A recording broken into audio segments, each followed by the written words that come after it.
Hey everybody, welcome to Life Taps and Backstabs! We're life tapping and we're backstabbing, although just not on this particular character because it's only life taps. I'm a necromancer. Yeah, I like necromancers, rogues and dire lords, so shoot me. It's still the best cult channel name ever, I love it. It's so silly. Hello, Mr. Crumbling Skeleton. I'm going to kill you in a second. Right, so today's video, I'm going to go and talk about techniques. So I've been watching a few streams and kind of catching a few groups and things, and like in groups I've been explaining how all the techniques work and how the synergy between all the classes is. And I thought it would be rather interesting to do a video on them because I think they're a little bit of an enigma at the moment. The techniques themselves have been in the game for a while, but when you've been playing the game for a while, you have that underlying knowledge of them as well. So when they get kind of changed and tweaked, you've already got an understanding of what they were, so you can adjust your knowledge of how they work into this new iteration. So obviously we have a benefit, if you like, of having played the game for a while now, but that doesn't help the new people who are coming in, and that knowledge, I think, just needs to be shared a little bit more. So that's what I'm going to try and do. And we're starting off in game here. Mr. Crumbling Skeleton. I'm a necromancer. I need some bone chips, so we're going to kill a skeleton as an example. But I'm going to go through just what the techniques, the debuff techniques in particular, look like on the mob, and what to look for, and the icons and everything like that. And then I think that we're then going to talk about, don't worry, we're going to talk about all the classes and all the techniques, but I think this is just going to be a really important little bit, just so that you can visualize how it's going to work when we start talking about, because there are a lot, but it does get simple once you kind of get your head around it. So we have a little crumbling skeleton here. He's not very happy. He's all grumpy. He's all dirty, not like my nice clean one here. But what we're going to do is we're going to tell our pet to back off so he doesn't kill him. We're going to back up over here a little bit into the shade because it's cool. And then if you look at the crumbling skeleton icon here, the target window, what we're going to do is we're going to put a state on the mob. And the state is going to be, the first one is going to be opening gap, and then the other one is exposed. Now, don't worry that this necromancer has both states. Again, that's something we'll talk about later. This is a very special class. Woo! So we're going to put opening gap on. So that's what the opening gap state looks like, okay? So that is like a little target bullseye thing. Looks really cool on the mob. It's really recognizable when you have a mob with 1,000,000 debuffs on it. So that's the state icon on there. And then what we can do with that state icon is another class will have a technique that kind of synergizes with it, and they can turn that into a debuff. Okay, so they can turn that state into a debuff. And now I've turned that state into a debuff that reduces the outgoing damage by 8%. So he's now hitting me 8% less hard. Now the other state, so there are two states. So there was this one, remember, the bullseye one, and then there's also expose. So expose looks like that. So that's the exposed state there. A little bit of feedback for visual realms as well. This one says target is in the exposed state, use other techniques to advance it, and then this one says target is in the opening gap, use other techniques to advance the exposed state. So this is a error in the tooltip. That expose needs to be changed to opening gap. There's a bit of feedback for visual realms for you as well. So that's what the two states look like, and then you can turn those states into a debuff. Okay, so let's just remove this this skelly bob and see if he's going to drop some bone chips for me. What do we think? Message in the comments now if you think he's dropped some bone chips. Yes, he has. Yay! Thank you very much. Right. So I'm now very, very weak, and I'm very, very constitutionally weak as well. Constitutional neglect. But techniques themselves, I'm sure once you've started playing the game, I'm sure you've seen them kind of popping up. They pop up in your ability book here. But when do they pop up?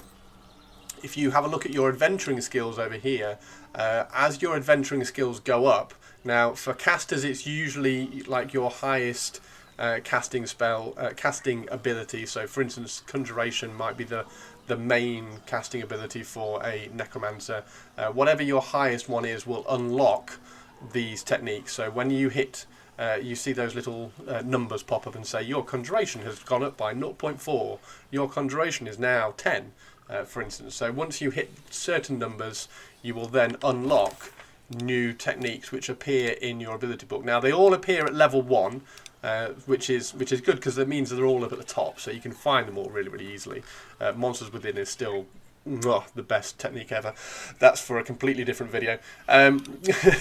So yeah, they all pop up here, and then if you are a melee class, so you will have different techniques for different weapon skills, so like dagger and axe and blade and things like that. So your blade skill, my blade, I'm amazing with my blade, my sword, so I'm already at 63, whereas my dagger's only at 1. So you can tell what sword, what weapon I've had.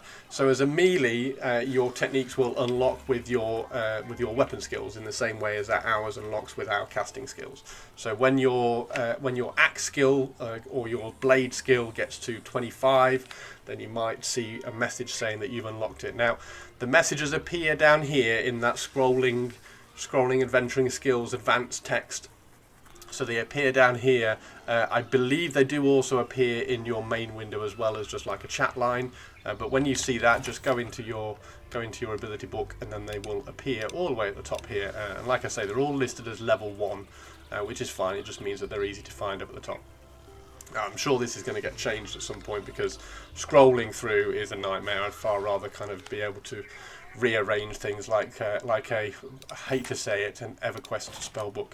Right, so that is all the techniques. So there are those 2 states and the debuffs, the icons that you see on the mob. So now we can have a look at all the classes. This is the fun bit. Are you ready? Well, let's go. There we go. That was kind of showing you how those states appear in the game. I thought it was really important for you just to kind of be able to visualize how those states appear on the mob, and then how they turn into the debuff as well. So I thought that was really important for you all to see, and hence why I did it. So let's have a look at now how all the classes get their abilities and get those techniques. So again, these are linked to your adventuring skill, so your weapon skill and your casting skill. So where it says exposure 10, that is your weapon skill ability. So once you get to level 4, you will be able to take your weapon skill up to 12, but as soon as you get to 10, you will then unlock exposure, which is the exposed state, and then that will be unlocked on the rogue, on the monk, and the ranger.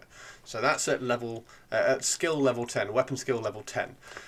If you unequip, so if you level your piercing to level 10 as a rogue, and then you unequip your piercing and you hold a sword, so a blade, then if your blade isn't a skill level of 10, then you won't have access to the skill. It would kind of grey out, which is fine because you just have to kind of keep that leveled up as well. But your whatever your weapon skill is, whatever your kind of top weapon skill is, when it hits level 10, then you will unlock that first technique. Now for casters, there's 2 casters, so you got the summoner and the wizard. Kaboom! And theirs also opens up at a skill level of 10. So at level 4, you'll be able to move your adventuring skill level up to level 10.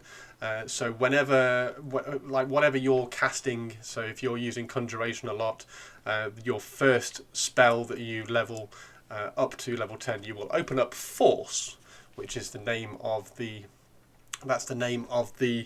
ability, and that allows you to put opening gap. So that was the little bullseye. So that allows you to put opening gap on the mob. Now, this is where it gets interesting. We also have the Enchanter and the Necromancer.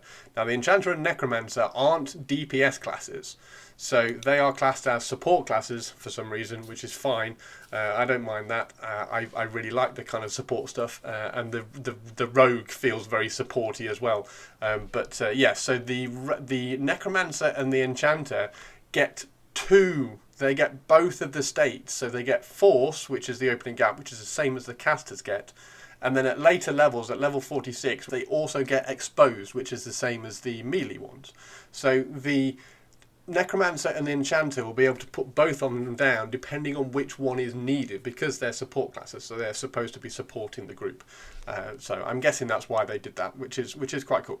So they get access to both of the states. So those little icons, the bullseye and the little green man in armor, whatever. They get access to both of them. Now the tanks and the healers do get access to them, but they get access to them much later. So they get exposed and then they get opening gap at level 22 and at level 28 respectively.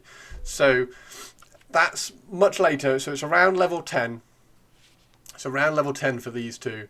But that still means that they are able to kind of take part and be involved in this state manipulation, if you like. So we're applying a state. Think of it as like a tracer round, so like a laser dot sight before you fire your pistol. So you're applying a laser dot sight, and then somebody can take advantage of that and do something to the mob. Right, so that's when you get and what classes get what. Now, what are they able to do with them? Now, one of the big questions that's come out of all this, and I've asked a few people about this, is, okay, I've put the state on the mob. Now what do I do? Well, most of the time you don't do anything. So most of the time, if you choose to put a state on the mob, so if let's just remove all of these, ding, ding, ding, ding, ding. If you're a summoner here and you put opening gap on the mob, that's your job done. Okay, so if you remember the tooltip, it said the opening gap state is now on the mob. Other classes will have techniques that can take advantage of and manipulate that opening gap state. Right, let's have a look at that now. Right, so let's see how we can apply those debuffs now. So we've found out how all the techniques can go on the mob. So we've got all these different ways of applying those states onto the mob. So now we need to learn how to manipulate them. First one we're going to look at, because it's the easier one to kind of understand, are the casters. The casters have the opening gap state, so that's the state that they can put on the mob, but they can't do anything with that state. We need, before the casters can do anything, we need a melee in the group to first do an exposed state. So they need to put an exposed state on the mob, and then at that point the casters can then come in and they can do stuff. What happens first? At skill level 16, the summoner will be able to use Susceptible Mind on an exposed mob. So the exposed mob, remember the exposed mob that the melee have done, so they've applied that state to the mob, and then we have come in and we've manipulated that state. We've changed that state. Remember how we changed that icon? So we've changed that state into Susceptible Mind, which lowers the mob's resists. Okay, so that's the first one that we can do. Now the wizard can also do something at level 16, and he can slow the mob's attack speed. Once we've had that exposed icon on the mob, we can then constrain the mob and lower its attack speed. So these are the skills that we get. So these are the abilities that will pop up, and once you hit skill level 16, these ones will pop up in your spell book, and then you can apply them, you can drop them onto your bar, and then you can use those to manipulate the mob and lower its resist, or you can lower its attack speed. So that's the level 16 ones, and then they also get at slightly higher level. When you get to a casting skill level of 34, there's lots of levels going on here. This isn't the level of the character, this is the skill level. So the skill level 34, if you have an exposed state, that little exposed icon on the mob, from one of the melee, then you can then use Severed Armor, and you can lower the mob's AC. All these do a little bit of damage as well. They do like 5 damage, so they do a little bit of damage, but mainly they are going to be manipulating and debuffing the mob. And then the wizard at 34 as well will also then be able to lower the resist. So you get the two options here. So you get the two ways of lowering resist across both the classes, but you can also lower the attack speed and you can also lower the AC. So that's really, really simple. This is why we've done the caster one first. Remember, we need, before all this happens, we need a melee to come in and make the mob exposed. That little tiny green icon, as soon as you see that on the mob, the casters can then come up and go, okay, I'm now going to be able to lower the mob's resists, and then if you put it on again, I can lower the mob's AC. And if you put it on again, then the wizard could lower the attack speed. Or alternatively, you can put exposed on the mob 3 times, and then you could lower the resist 3 times if you wanted to. You could just do it over and over again. You get a bit of diminishing returns. So again, the first time it might be 20%, next time it might be 15%, last time might be 10%. But you do get to lower those. So that's the way the casters can do it. Now, the melee get really, really fun, which is why we've done the casters first, so that you can see how it works. Now the melee, this is how the melee work. Remember, you need to have the casters apply that opening gap first. Once you've applied the opening gap, the melee can then come in and manipulate that opening gap state. The opening gap was the bullseye icon on the mob, and then as soon as you see that, you can then, as a melee, have some fun. Right. The rogue. I promise you this is simple. This is easy. Once you get your head around it, this is really, really straightforward, okay? So the rogue comes along. The caster applies opening gap to the mob, okay? At skill level 16, for your weapons, at skill level 16, I will either be able to lower the mob's AC, lower the mob's attack power, or lower the mob's resists.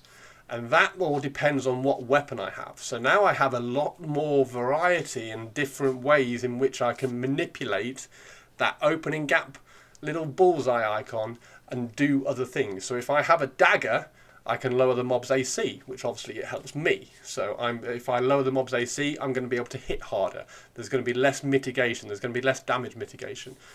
You might see it in the game at the moment. You hit the mob for 6, 2 damage is mitigated. So you're lowering how much mitigation you get. Or if I use a sword or a slashing weapon, I could grapple the mob and lower its attack power. And that lowers how often it hits, how hard it hits, and things like that. So how effectively it's going to be hitting the tank. So if you have maybe a lower level tank, or you have a slightly lower level healer that's struggling to keep up with the healing, you could help the group out by lowering how often and how hard the mob hits. And then if you put a hammer in your main hand, you can then put Overwhelming Mind on. So then you're lowering the resist. So if you're in a group with 3 wizards, then you want to lower the resist so the wizards can just blow the mob up completely, okay? This is something you pick before the fight starts. You can't swap everything around. So if you're assessing the group and you're looking at the group and you're going, okay, well I've got 3 wizards in my group. I'm going to help them out. I'm going to be a good group player. I'm going to put my hammer on, and then I'm going to ask the wizards to put opening gap, that little bullseye icon. I'm going to ask them to put that on the mob, and then I'm going to hit them with a hammer. I'm going to overwhelm mind them, and I'm going to lower their resists. Or, alternatively, maybe you're in a group with 3 rogues. Yes, because rogue's best. And you want to, maybe 2 rogues and a monk. Let's not leave the monks out. And you want to lower the mob's AC and lower the armor class of the mob so that you can get more damage through, more melee damage through. So you're going to swap to your dagger and you're going to pierce the mob's armor after the casters have put that bullseye icon, that opening gap state on the mob. Now, I will admit that opening gap and exposed could be better worded. They could have some better names in there. They don't really encapsulate what they're supposed to be doing, but that's beside the point. These are the two states that we've got. Then the monks, depending on whether they have fists weapons or whether they have a blunt weapon, so you can have a staff, or you might be able to have nunchucks at some point in the future. So depending on whether they have a fist weapon or a staff, they will then be able to pick whether they want to lower the attack speed of the mob, so they're slowing the mob, or again, they could lower the resist. So if a monk is in a group with loads of wizards, then maybe he picks his staff up and then he can lower the resists. If he's in a group and the healer is a little bit lower and might be struggling just to kind of keep up with the pace of the healing, the pace of the damage that's coming in on the tank, then maybe you could pull your fist weapons out, and you can slow the mob instead. And then the the Ranger, are you ready for this one? The Ranger can do 4 things. Now, it's not as complicated, again, it's not as complicated as it sounds. Pierced armor at level 16, once you have that little bullseye opening gap icon on the mob, you can then debuff the mob by using a piercing weapon, so you can use a dagger and you can lower the mob's AC. You can use a slashing weapon, so a sword, and you could lower the mob's physical avoidance, which is basically how often it's able to dodge or parry you. So he's going to be dodging and parrying less, so you're going to be hitting the mob more. Or you can lower his attack speed, the same way the monk has done. Or the final one is with a bow. So once you're jumping out, if you're out of combat, you can then do pierced armor and you can lower the mob's AC. So as a ranger, what you could do is you could have a hammer in your hand. When the opening gap pops up, you can jump into combat, restrain the mob, lower its attack speed. You can then jump out of combat, wait for the caster to put that opening gap state, that little bullseye icon, back on the mob, and then you can shoot an arrow at it and then lower its AC as well. So a ranger is really manipulative because you can always do 2 things. Whether you want to have a piercing weapon in your main hand is up to you, but ultimately I would probably try and do 2 different things and then play around with that. Now, this is at level 16, which is level 6. I believe that's level 6.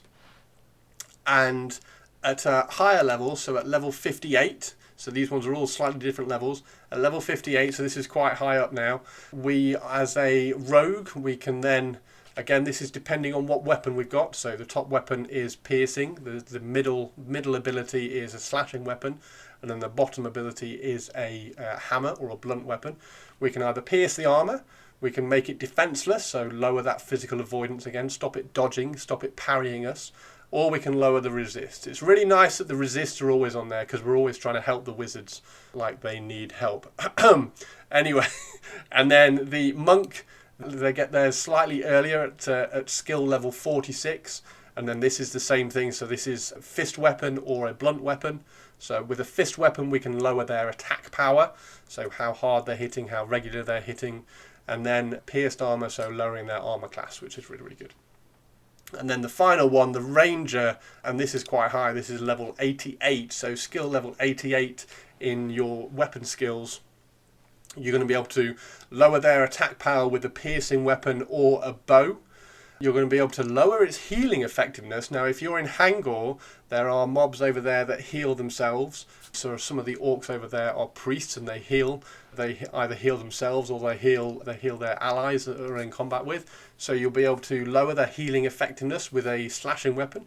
Or if you bring, I think this one's a little bit curious, but if you bring out a hammer, you can then pierce their armor and lower their AC. So that is the final one for the ranger there. So it looks very, very complicated, but that is how the 3 melee classes are able to manipulate that bullseye icon, that opening gap state that the casters and the healers are able to put on the mobs.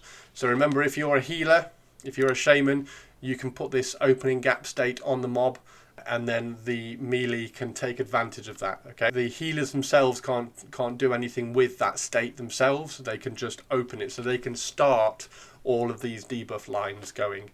And then the same with the tanks. When we were talking about the casters, where are the casters? There are the casters. The tanks can start this line as well, start this debuff chain with the casters as well, so they can do the exposed, which then starts all of these off here. So the final one we need to talk about are the support classes. So the support classes, like we said earlier, these are in a little bit of a unique situation because they can do both of the states. So they can do the little bullseye and they can do the little green man with the armor. So they can do opening gap and they can do exposed. They get them at slightly different levels, but that's fine. And because they are support classes, they kind of fit in and they apply whatever state the group needs, which is actually really good and thematic for what the support classes are supposed to be. Okay? But then, as they're going on, they can then manipulate both of them as well, which is quite good. First one, the Necromancer gets, so obviously you've already got the opening gap state, so you've already got that little debuff, and this is the one that you saw me do in the game earlier. I opened the gap, I added that little bullseye icon onto the mob, so that was the state that I applied, and then at skill level 34 I can then lower his attack power, and you notice that you'll remember that the debuff that went on there was that the little flexing bicep, and it said the mob is hitting you 8% less. Okay, so I have lowered his attack power. That applies on the opening gap. And then the enchanter as well can do exactly the same thing. So they can put the opening gap on if somebody else wants to manipulate it, or they can put the opening gap on and then they can lower the attack power themselves if they want to. I would imagine this is going to be a little bit more, I'm going to apply the opening gap state for somebody else, because lowering attack power, as good as it is, I think there's other things that you can do. However, there are occasions when, for instance, with a necromancer, when you've already put all the dots on the mob and everything, and you're just kind of sitting down and just medding a little bit, you can pop up, and then you can debuff the mob yourself if you like with these techniques. Finally, at a higher level, so at level 58, once we've got the exposed state, we can then close the exposed state as well. So this one is linked to the exposed state, and then we can doom it by lowering the healing effectiveness, and then the enchanter, with exactly the same thing, so they can open and close themselves, they can lower the resist. So the ones on the right hand side here, these are the ones that are manipulating the exposed state, and the ones in the middle, the lower attack power, those are manipulating the open gap. I said that they can open and close them themselves. That doesn't mean that they have to. They can open for somebody else and they can close after somebody else as well. So we could have, for instance, a melee coming in here, opening up the exposed, and then the necromancer dooming the mob and lowering its healing effectiveness. So all these kind of link together, and this is where it starts to get really interesting, because if we kind of put all of these up at once, let's just see if we can do that. There we go. So we'll put all of these up, and we'll just move all these out of the way a little bit so that we can see. So if we've got all of these up, then we've got access to an awful lot. I know there's definitely easier ways of doing this, but it's fine. We've got access to an absolute load of debuffs down here. Okay, so this is all the debuffs that we can do without having a debuff. Okay, so this isn't like a shaman can slow a mob, but if we have a ranger and a rogue in the mob, and then a summoner as well, or a wizard as well, we can also slow. So we can come down here. So the rogue can put the exposed state on. So if we're looking down here, look, the rogue can put the exposed state on, and then the summoner with the exposed state can take advantage of that, and they can slow the mob. So there's access to all sorts of different debuffs and everything in here without needing that class. Now I will say that the main classes can debuff better. So if you have a shaman, he can slow better than we can slow with techniques. So if you do have a shaman, that kind of takes out that need for needing that particular technique to slow the mob. So as soon as you have a shaman in there, it makes it an easier choice to kind of pick which technique debuff you want to kind of play around with. As soon as you have a shaman in there, then we don't need, as a wizard, I know that I'm not going to need to slow the mob. And as a wizard, if I have an enchanter in there, then maybe I don't need to lower his resist, because I'm pretty sure enchanters can lower resist as well. So as a wizard, that's going to help some of the decisions. Now, there's a lot more to this. This goes at a slightly higher level. You will get another layer as well. So I think it's. Hang on, let me check. I've got the spreadsheet that Mark sent to me. Yeah, so the wizard at level 70 can do something else, so they can lower the attack power at level 70 as well. So you get another layer of all of these going later on as well. But ultimately, this is. I thought I would at least teach you how, or at least show you how it works at a lower levels, and then once you've got an understanding, you can then go to the high levels with okay, cool, now I understand what I need to do. Hopefully that has helped. It does look, when I put them all up like this, it does look mental. It does look completely like there's too much information, but I promise it's actually it is really straightforward. It is really simple, and once you kind of get your head around, okay, so these classes are putting the mob in a certain state.